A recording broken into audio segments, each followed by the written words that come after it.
Yes, Power Rangers is an American adaptation of a Japanese series called Super Sentai. But here's the part most fans don't know. Before Mighty Morphin Power Rangers premiered in 1993, Japan had already aired 15 full seasons of Super Sentai. Complete series, wild ideas, dark stories, strange transformations, bizarre themes, unbelievable powers, monsters that defy logic, and a very Japanese sense of humor. Most of it was never shown in the West.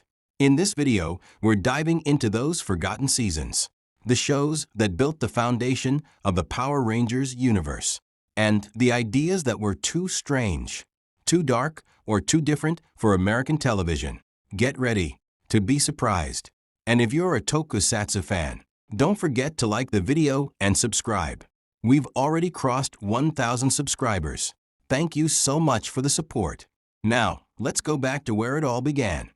The first Sentai, 1975 to 1977, aired between 1975 and 1977. The very first Super Sentai series had a massive 84 episodes. This was before Zords, before Megazords, before flashy power-ups. The heroes didn't feel like superheroes. They were closer to spies. Instead of fighting aliens or interdimensional monsters, they battled a human terrorist organization known as the Black Cross Army. No rubber-suited monsters. No magical powers. The enemies were humans in masks and armor, high-ranking officers, military-style villains. Even the Rangers' weapons were simple: a whip, a bow and arrow, even a soccer ball used to perform powerful finishing attacks. It was raw, experimental, almost grounded. And here's a fun fact. In Super Sentai, the Yellow Ranger was usually male, a detail that Power Rangers would later change. At this point, Sentai didn't have a formula yet. It was still searching for its identity. Season 2, Cybernetic Heroes, 1977. The second season brought massive changes. This time, the heroes weren't just skilled humans. They were technologically enhanced. Cybernetic superhumans recruited by an international organization to fight a new evil group threatening the world. The villains were no longer just humans. Now, we had robots and even aliens. For the first time, Ranger suits followed a clear theme: playing cards. The team's commander even called himself Joker. And this season introduced something revolutionary: the first Proto-Sixth Ranger. Although the team began with 4 members, a powerful new hero called Big One later joined. He arrived mid-season, stronger, more advanced, but his suit was damaged. A concept that would evolve into the Sixth Ranger trope we know today.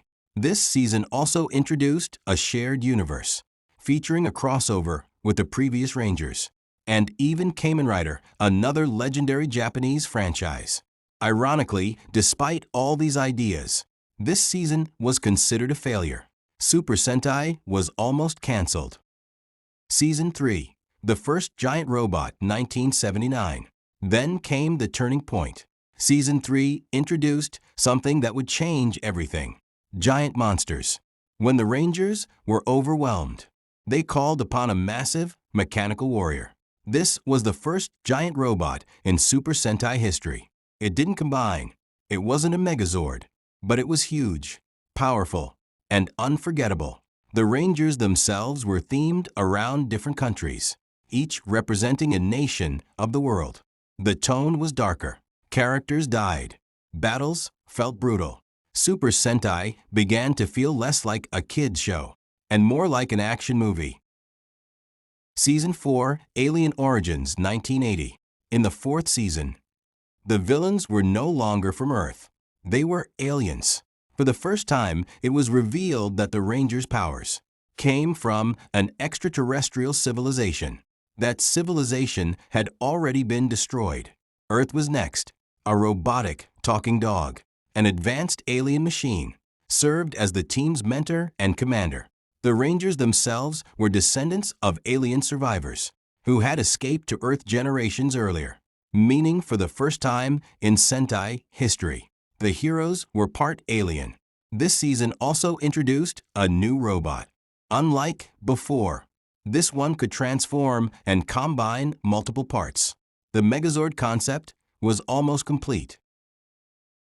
Season 5, Sun Vulcan, 1981. Then came a season that broke the rules again. Only 3 Rangers, all men, each inspired by an animal, an eagle, a shark, and a panther. This was the birth of the animal motif that Power Rangers would later make iconic. But these weren't random teenagers. They were trained professionals, military specialists. Midway through the series, the Red Ranger left and passed his powers to a new leader, a darker leader, more serious, more intense, and one of the main villains looked suspiciously like Darth Vader. By this point, Super Sentai had survived cancellation, but its darkest years were still ahead. And just when Super Sentai found its identity, it became deeper, more emotional, and far more dangerous. Because in the next era, the heroes themselves would suffer. Part 2 is where everything changes.